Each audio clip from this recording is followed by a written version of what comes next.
تفہیم القرآن، روزانہ ایک رکوع، ترجمہ و تفسیر کے ساتھ قرآن کو سمجھیں۔ سبسکرائب کریں اور جڑے رہیں۔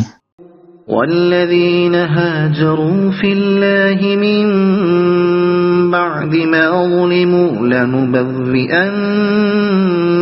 فی الدنیا حسنة وَلَأَجْرُ الْآخِرَةِ أَكْبَرُ لَوْ كَانُوا يَعْلَمُونَ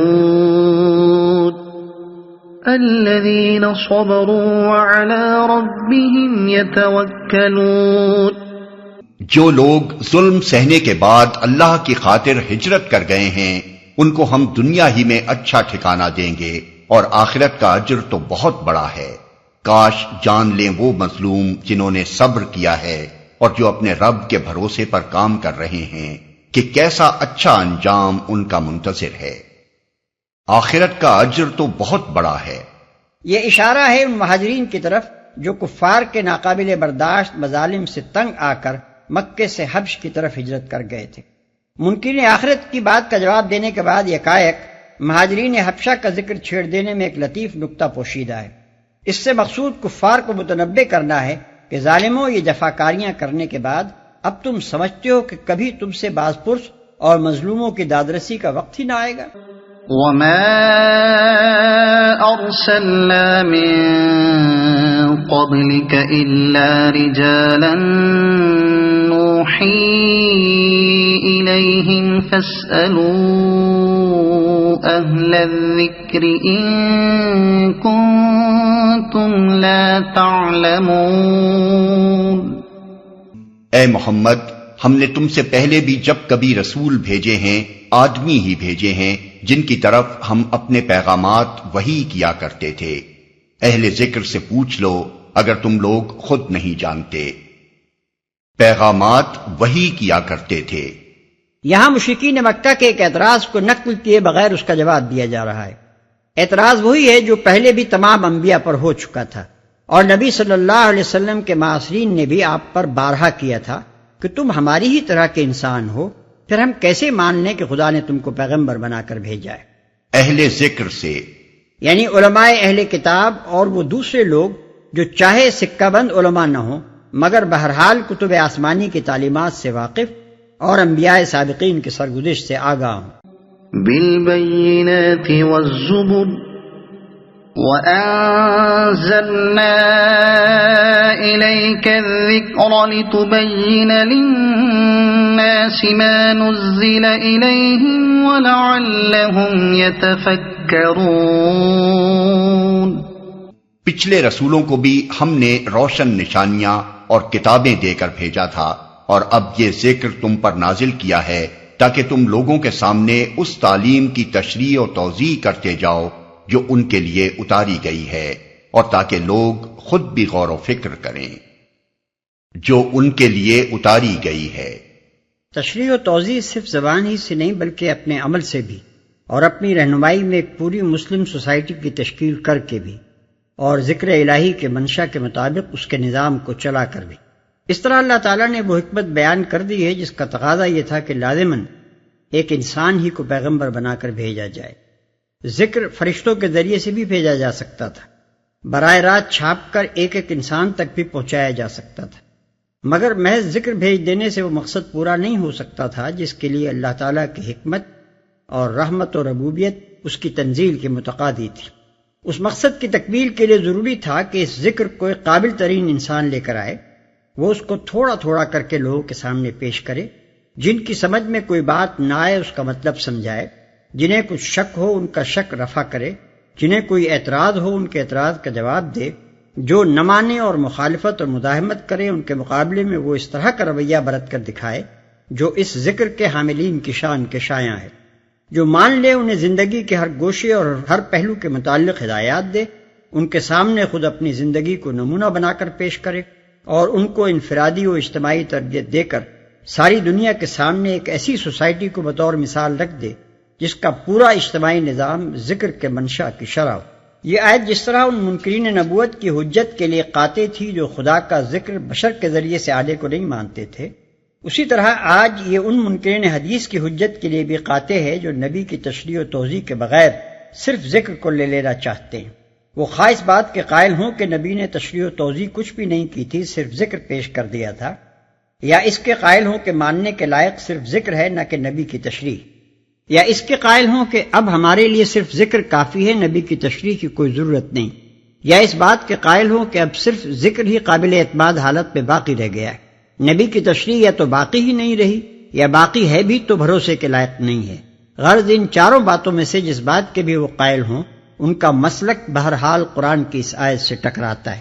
اگر وہ پہلی بات کے قائل ہیں تو اس کے معنی یہ ہے کہ نبی صلی اللہ علیہ وسلم نے اس منشاہی کو فوت کر دیا جس کی خاطر ذکر کو فرشتوں کے ہاتھ بھیجنے یا براہ راست لوگوں تک پہنچا دینے کے بجائے اسے واسطہ تبلیغ بنایا گیا تھا۔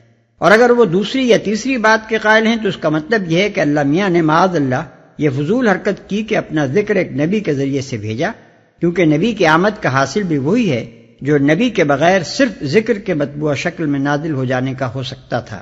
اور اگر وہ چوتھی بات کے قائل ہیں تو دراصل یہ قرآن اور نبوت محمدی صلی اللہ علیہ وسلم دونوں کے نسخ کا اعلان ہے، جس کے بعد اگر کوئی مسلک معقول باقی رہ جاتا ہے تو وہ صرف ان لوگوں کا مسلک ہے جو ایک نئی نبوت اور نئی وحی کے قائل ہیں۔ اس لیے کہ اس آیت میں اللہ تعالیٰ خود قرآن مجید کے مقصد نزول کی تکمیل کے لیے نبی کی تشریح کو ناگزیر ٹھہرا رہا ہے، اور نبی کی ضرورت ہی اس طرح ثابت کر رہا ہے کہ وہ ذکر کے منشا کی توضیح کرے۔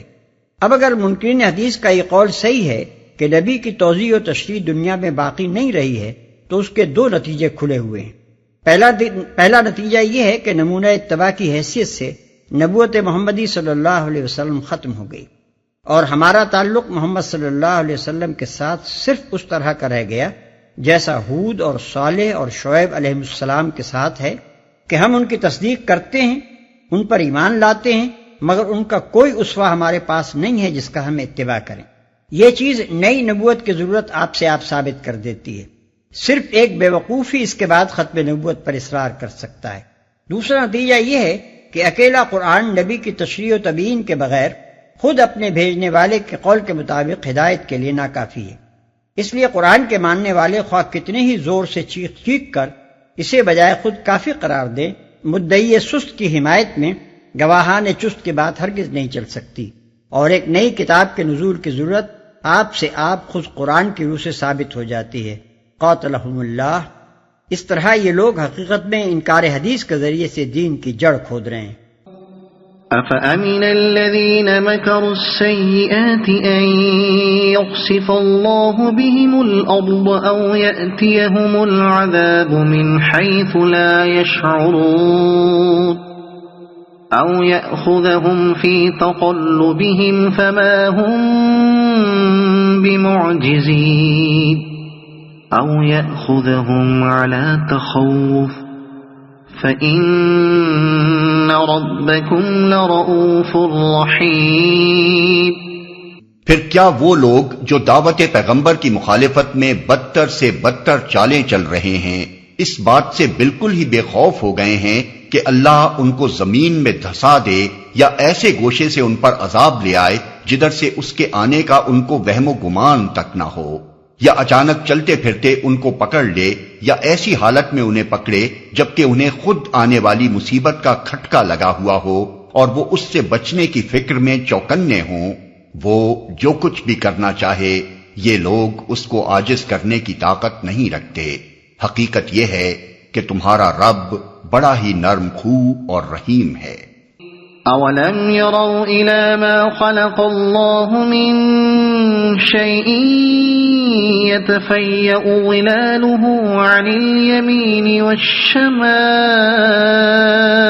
سُجَّدًا لِلَّهِ وَهُمْ دَاخِرُونَ۔ اور کیا یہ لوگ اللہ کی پیدا کی ہوئی کسی چیز کو بھی نہیں دیکھتے کہ اس کا سایہ کس طرح اللہ کے حضور سجدہ کرتے ہوئے دائیں اور بائیں گرتا ہے؟ سب کے سب اس طرح اظہار عجز کر رہے ہیں۔